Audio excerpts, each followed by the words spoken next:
저는 감사하게도 저희 첫 아이와 둘째가 태어나는 출산의 자리에 함께 하는 그 축복을 누렸습니다. 첫 아이를 낳을 때 기억으로는 월요일 새벽이었던 것 같은데요.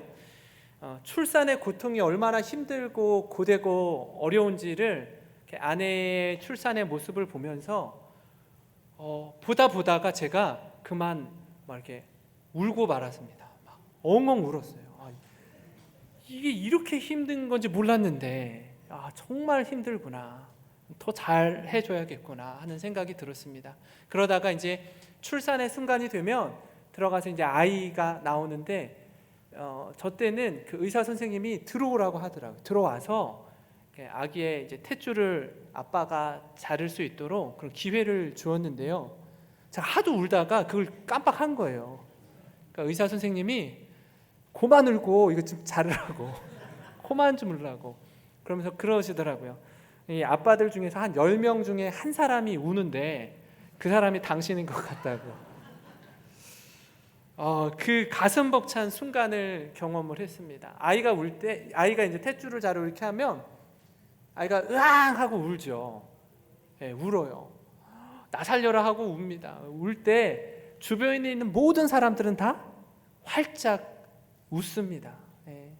아기를 볼 수 있다는 것, 엄마 태중에 있다가 이렇게 나와서 그 얼굴과 얼굴을 마주할 수 있다는 게 얼마나 감격적이고 은혜가 되는지 모두 다 웃습니다. 근데 아이가 태어날 때 보면 두 손을 아주 꽉 움켜쥐고 나 살려라 하고 큰일 난 줄 알고 막 힘껏 웁니다.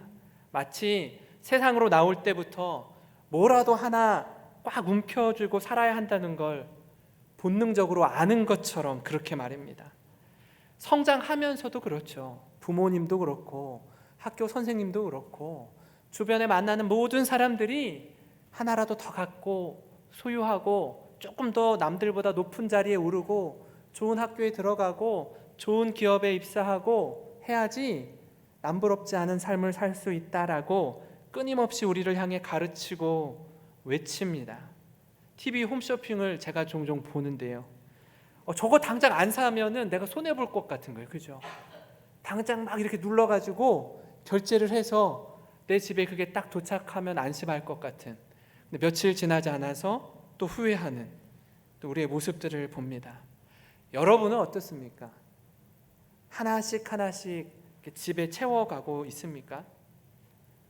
사보니 소유해보니 별것 아니어서 버려야 하는데 언젠간 사용할 때가 있겠지 하고 계속 차곡차곡 쌓아놓는 분들도 계시는데요.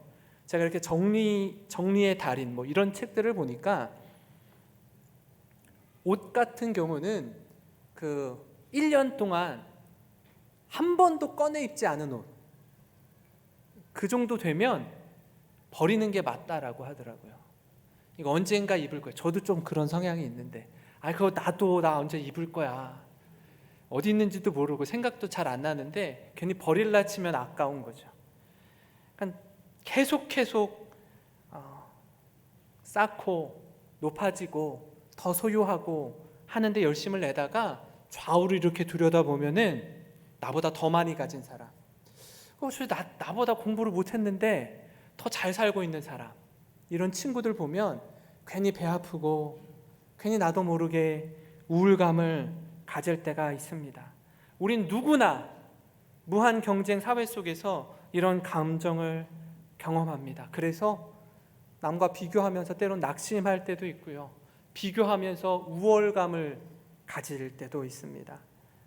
오늘 말씀은 여러분들 익히 잘 알고 있고 암송하고 있는 가장 잘 알려진 말씀입니다. 그 말씀을 통해서 하나님께서 우리에게 보여주신 사랑의 의미를 깨닫고 믿음으로 살아가는 우리가 되기를 간절히 소망합니다. 오늘 본문의 배경은요, 밤에 찾아온 니고데모와 예수님과의 대화입니다. 이때 당시에 정치 지도자인 니고데모는요, 또한 종교 지도자이기도 했습니다. 사내들인 공의회의 회원이라는 것이 우리로 치면 국회의원인 동시에 목회자인 것입니다.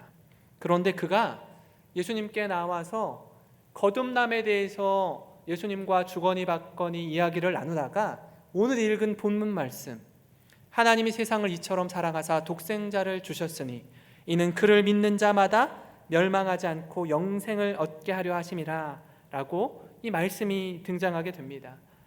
사실 66권의 성경, 이 성경 말씀이 너무 많다.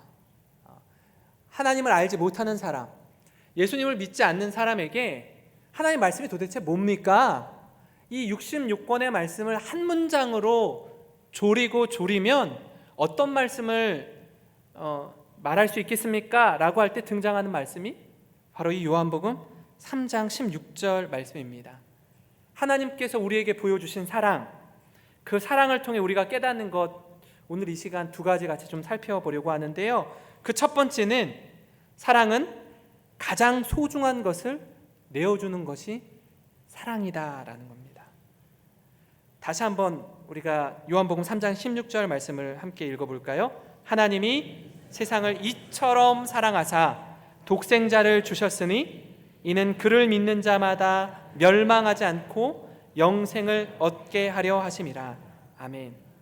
하나님은요, 하나님이 주실 수 있는 가장 좋은 선물, 가장 좋은 선물인 예수님을 우리에게 아낌없이 보내주셨습니다. 내가 가장 아끼는 그것을 내어주는 것, 그것에서부터 사랑이 출발됩니다. 그런데요, 이게 막상 우리에게, 나에게 현실로 다가오면 쉽지 않습니다. 우리 사랑하는 성도 여러분은 어떤 걸 가장 아끼고 계십니까? 내가 다른 건 좀 다 줄 수 있는데 요거는 달라고 하면 못 줄 것 같다라는 그것이 무엇이 있습니까? 그걸 내어주는 게 사랑이라고 말하고 있는데, 그래서 이건 말고요, 제가 차선책으로 조금 덜 사랑하는, 그래도 요거 내가 아끼는 건데 요거는 내가 줄 수 있어요, 요거는 달라고 하지 마세요 라고 하는 그것이 무엇입니까? 저도 그렇고 이 자리에 계신 성도님들도 그렇고 누구라도 갖게 되는 마음입니다. 그런 마음을 뛰어넘어서 하나님은요, 우리에게 예수 그리스도를 선물로 주셨습니다. 존 보이스가 이런 말을 했습니다. 사랑에는 두 가지 핵심적인 임무가 있다. 하나는 주는 것, 또 하나는 용서하는 것이다. 그가 말한 사랑의 임무 두 가지, 주고 또 용서하는 것이 여러분 어디에서 확증되었습니까? 바로 예수님의 십자가를 통해서 우리에게 사랑을 베풀어 주셨을 뿐 아니라 영원한 멸망의 자리에서 영원한 생명의 자리로 우리를 인도해 주신 줄 믿습니다. 우리에게도 이런 사랑의 마음이 우리와 함께하는 이들에게 삶으로 증거되고 표현되고 나타났으면 좋겠습니다. 이건요, 사실 내 마음으로, 내 뜻으로 잘 펼쳐지지 않습니다. 내가 가치 있게 여기는 그것을 내어주고 절대로 용서하지 못할 것 같은 그 사람을 마음 중심으로 용서할 수 있는 힘, 그 힘을 우리 주님께 구하면서 예수님 따라 그리스도인의 삶을 살아가는 저와 여러분이 되기를 간절히 소망합니다. 이 말씀을 묵상하다가 하늘의 가치를 두고 살았던 사람 모세가 생각났습니다. 우린 일반적으로 내가 추구하는 그 가치를 따르게 되어 있는데요, 히브리서 11장 24절부터 26절을 보니까 믿음으로 모세는 장성하여 바로의 공주의 아들이라 칭함받기를 거절하고 도리어 하나님의 백성과 함께 고난받기를 잠시 죄악의 낙을 누리는 것보다 더 좋아하고 그리스도를 위하여 받는 수모를 애굽의 모든 보화보다 더 큰 재물로 여겼으니 이는 상주심을 바라봄이라. 이렇게 말씀하고 있습니다. 모세는요, 사실 아주 죽음을 앞둔 상황에서 이 어머니 요게벳을 통해서 강가로 띄워주고 나일 강가에서 이집트의 공주를 통해서 물에서 건짐받은 자라는 뜻의 이름으로 모세라는 이름을 얻게 되죠. 그리고 그냥 조용히 입 다물고 살면요, 이집트의 왕자로서 살 수 있습니다. 비록 자기 동족들이 고되고 힘들게 종의 삶을 살아갈지라도 나 하나 입 다물고 가만히 있으면 떳떳하게 호위호식하면서 누릴 수 있었던 왕자의 신분이었죠. 그런 그가 바로의 공주의 아들이라 칭함받기를 거절하고 하나님의 백성과 함께 고난받는 걸 더 좋아했다라고 말씀하는 겁니다. 이것이 바로 내 것을 포기하고 하나님 앞에서 가장 소중한 것을 내어주는 삶이 아닌겠습니까? 그리스도를 위하여 받는 수모를 모든 보화보다 더 큰 재물로 여기는 것, 이걸 더 가치 있게 여겼던 사람이 바로 모세였습니다. 그런가 하면 예수님 만나기 전과 예수님 만난 후의 변화가 분명했던 사람, 바로 삭개오의 회심과 그의 가치관의 변화를 우리는 말씀을 통해 확인할 수 있는데요. 누가복음 19장 8절입니다. 삭개오가 서서 주께 여짜오되 보시옵소서, 내 소유의 절반을 가난한 자들에게 주겠사오며 만일 누구의 것을 속여 빼앗은 일이 있으면 내 갑절이나 갚겠나이다. 여러분, 삭개오가요, 이전까지 이 재산을요 어떻게 모은 재산입니까? 그는요 재물에 대해서 확고한 가치를 두고 있었던 사람이었습니다. 세상 사람들이 손가락질하고 욕하고 비난하고 비판하고 자기가 감당해야 될 모든 수치심, 수많은 재물, 이것 앞에서는요 그 모든 것들을 다 감당했던 사람이었어요. 누가 뭐라고 잠깐 욕하는 것, 나한테 뒤에서 수군거리고 뭐 하는 것 전혀 두렵지 않았어요. 왜요? 자신은 그들보다 더 많이 소유하고 더 많은 것들을 누리는 것에 가치를 두었던 인생이기 때문에 그렇습니다. 그런데요, 예수님을 만난 후에 그가 두었던 가치의 무게 중심이 바뀌게 되는 겁니다. 사랑은 이렇듯 가장 소중한 것을 내려놓고 내어주고 포기하고 희생하는 것으로 증거되는 겁니다. 그래서 내 소유의 절반을 팔아서 가난한 자들에게 주겠으며 또 내가 남의 것을 속여 빼앗은 것이 있으면 그 빼앗은 것의 4배로 갚겠습니다 라고 말했던 자가 삭개오였습니다. 그 사랑을 하나님은요 예수님을 통해 우리에게 확증해 주셨습니다.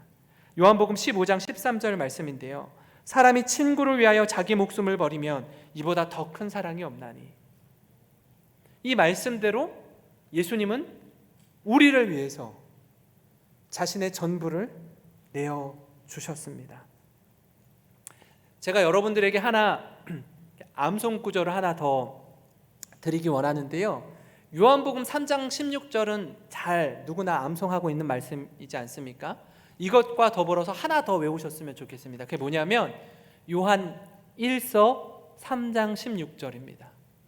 요한복음 3장 16절과 요한 1서 3장 16절 우리 같이 한번 읽어보겠습니다. 그가 우리를 위하여 목숨을 버리셨으니 우리가 이로써 사랑을 알고 우리도 형제들을 위하여 목숨을 버리는 것이 마땅하니라. 아멘. 예수님께서 우리를 위하여 목숨을 버리신 그 사랑을 힘입어서 이제는 우리도 형제들을 위하여 목숨을 버리는 것이 마땅하니라. 이 희생의 정신을 본받아 우리도 그리스도인으로 살아가며 우리의 것을 내어줄 수 있는 그런 저와 여러분이 되기를 간절히 소망합니다. 그렇게 살아갈 때요, 세상 사람들은 예수님을 모르는 100명의 사람들 중에서요 한 사람만 성경을 통해서 하나님이 어떤 분이신지 알고요, 나머지 99명의 사람은요 그리스도인을 통해서 하나님이 어떤 분이신지 배운다라고 말씀하고 있습니다. 그렇게 우리 한 분 한 분의 성도님들이요, 군산 영생교회의 대표 성도라는 사실을 기억하셨으면 좋겠습니다. 그래서 하나님의 사랑과 그 희생의 정신이 우리 삶을 통해 아름답게 세상에 펼쳐지기를 주님의 이름으로 축원합니다. 그런가 하면 하나님이 보여주신 사랑을 통해 우리가 깨달아야 할 두 번째 말씀은요, 사랑은 자기 희생, 내어줌을 통해 그들에게 보여줄 수 있는 영혼 구원이다라는 겁니다. 17절 말씀입니다. 하나님이 그 아들을 세상에 보내신 것은 세상을 심판하려 하심이 아니요 그로 말미암아 세상이 구원을 받게 하려 하심이라 라고 되어 있는데요, 우리를 심판하시기 위해서 예수님을 보내신 것이 아니라 우리를 구원하시기 위해서, 멸망의 자리에서 영원한 생명의 자리로 구원하시기 위해서 손 내밀어 주시고 그 은혜를 베풀어 주셨다라는 겁니다. 사랑에 대해서 제가 쭉 묵상해 보니까, 사랑은요, 뭐 너 하는 거 봐서 네가 이쁜 짓 하고 말 잘 듣고 예쁘게 성장하면 내가 너에게 사랑을 베풀고, 그러지 않으면 사랑을 너에게 주지 않겠어 라고 성경은 말하고 있지 않습니다. 요한일서 4장 10절입니다. 사랑은 여기 있으니 우리가 하나님을 사랑한 것이 아니요 하나님이 우리를 사랑하사 우리 죄를 속하기 위하여 화목제물로 그 아들을 보내셨습니다. 하나님 우리에게 찾아오셔서요, 예수님을 화목제물로 보내주셔서 사랑이 무엇인지 아니? 사랑은 이런 거야 라고 친히 죄 가운데 있는 우리를 찾아오시고 보여주셨습니다. 성경 곳곳에 찾아오시는 하나님에 대해서 기록하고 있습니다. 다른 그 어떤 종교도 먼저 찾아오지 않아요. 그 신에게 나아가야 되고 어떤 선을 행해야 되고 종교적 의식을 자꾸 반복해야 되고 잘 보여야 되고 하는데, 하나님은요 친히 우리에게 찾아와 주셨다라고 말씀합니다. 우상 숭배의 자녀로 성장했던 아브라함을 찾아와 만나주신 하나님, 내 열심, 내 혈기 다 빠졌을 때 무기력한 가운데 모세에게 찾아와 사명을 부여하신 하나님, 인류 최초의 죄를 범한 아담과 하와를 찾아와서 아담아 네가 어디 있느냐라고 말씀하시는 하나님, 절망 가운데 신음하는 이스라엘 백성들의 울부짖음을 들으시고 출애굽의 기적을 펼쳐가시는 하나님을 우리는 만납니다. 왜 주님께서 우리에게 찾아오십니까? 우리를 구원하시기 위해서 찾아오시는 것 아닙니까? 죄로부터의 구원, 영원한 멸망으로부터의 구원, 인생의 방향과 목적이 새롭게 변화되고 내가 왜 살아야 되는지, 내가 왜 이 자리에 있어야 되는지를 깨닫게 해주시는 그 하나님, 그 하나님께서 우리를 찾아와 만나 주심으로 일어나는 사건이 구원의 사건인 줄 믿으시기 바랍니다. 제가 사실 목사로서 이렇게 성경을 깊이 묵상하고 깨달은 말씀을 나누어야 좀 은혜가 되는데요, 제가 최근에 이 방영이 끝난 슬기로운 의사생활을 보면서 너무 큰 은혜를 받습니다. 제가 오늘까지만 드라마 얘기하고 다음부터는 가급적이면 좀 드라마 얘기 좀 안 하려고 하는데요, 제가 드라마를 보면서 간 이식이 필요한 이 두 가지 에피소드를 보고요, 좀 이렇게 좀 짠했던 적이 있습니다. 그 한 가지는 뭐냐면, 사랑하는 딸이 이제 간암으로 죽어가고 있는데 연세 지긋한 아버지가 의사 선생님을 붙들고 당장 내 간을 이 딸에게 좀 이식시켜 달라고, 빨리 수술 때에 나 좀 올려달라고 막 재촉하고 큰 소리를 치는 장면이 나오는데요, 근데 의사 선생님이 그 아버지를 보면서, 아버님 간 이식을 가족간이라도 이식이 쉽게 되는 게 아닙니다. 아버님 연세도 있으시고 솔직히 아버님 수술이 쉽지 않습니다. 지방간도 있고요. 살도 좀 체중도 줄여야 합니다.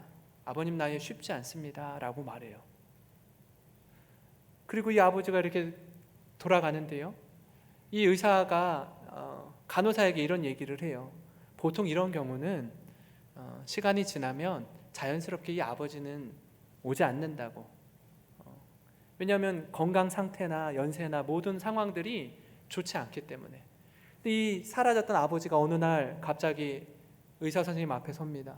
자신의 체중을 무려 15kg나 빼서 나옵니다. 내 딸에게 간을 이식해달라고.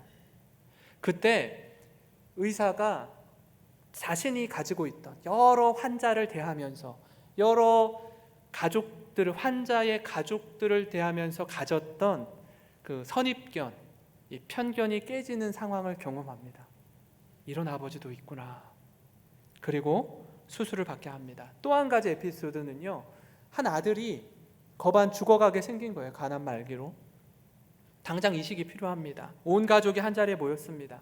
근데 남편의 시댁 식구들이 모두 가족을 위해 간 이식 반드시 해야 됩니다. 이거 반드시 해야 됩니다 라며 입을 모아 말합니다. 그리고 이어서 그 시댁 식구들이 내가 왜 간 이식을 해주고 싶지만 못하는지에 대한 이유를 나열하면서 의사 선생님한테 말합니다. 그리고 손가락으로 며느리를 가리킵니다. 네가 해야 되지 않겠니? 어느 누구도 시댁 식구들은 할 수 없다라는 이유를 들이대는 거예요.